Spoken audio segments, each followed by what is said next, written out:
Thomas the Tank Engine was feeling bright and cheerful. It was a splendid day.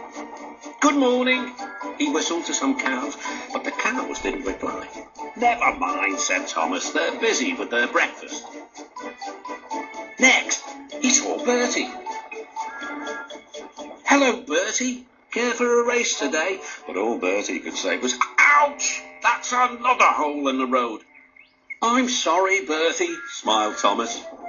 Thomas was still in good spirits when Bertie arrived at the next station. "Bad luck, Bertie," said Thomas.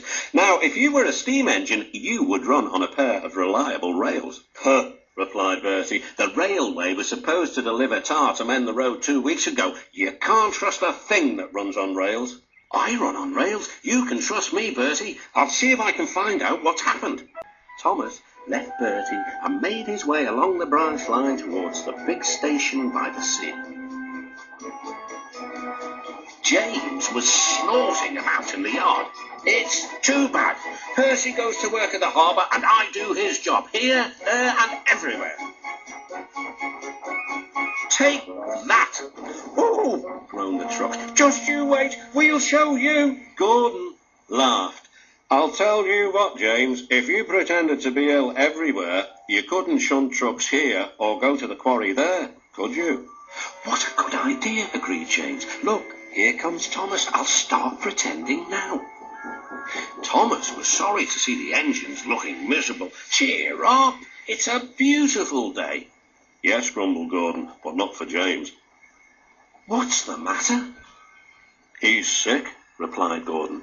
"Yes, he is. I am," stuttered James. I don't feel well."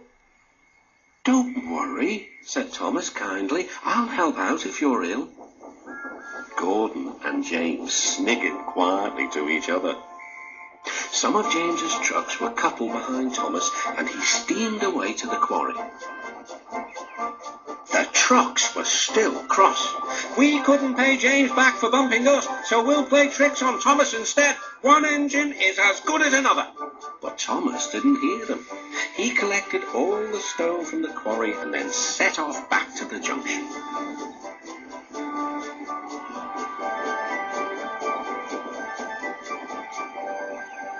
Danger lay ahead. "Now for our plan," giggled the trucks. "Go faster, go faster." "Slow down," called Thomas's driver and applied the brakes.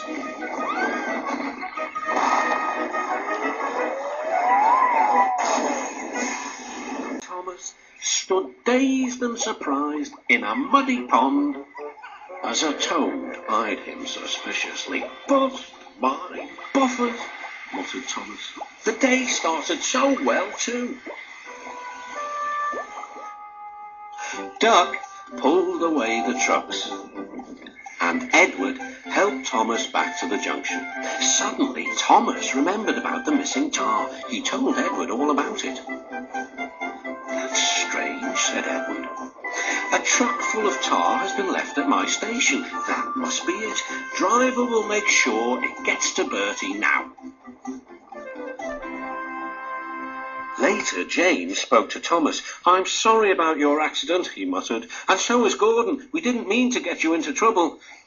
"No, indeed," spluttered Gordon. "A mere misunderstanding, Thomas. All's well that ends well." Just then, Bertie arrived, much more cheerful. "My road's being mended now." "Oh, I am glad," replied Thomas. "Thanks for all you did. Now I know I can trust an engine, especially if his name is Thomas." Gordon and James puffed silently away to the shed. But Thomas still had company. "Well, well," he sighed, "what a day for surprises." The toad, who was looking forward to a ride home, noisily agreed.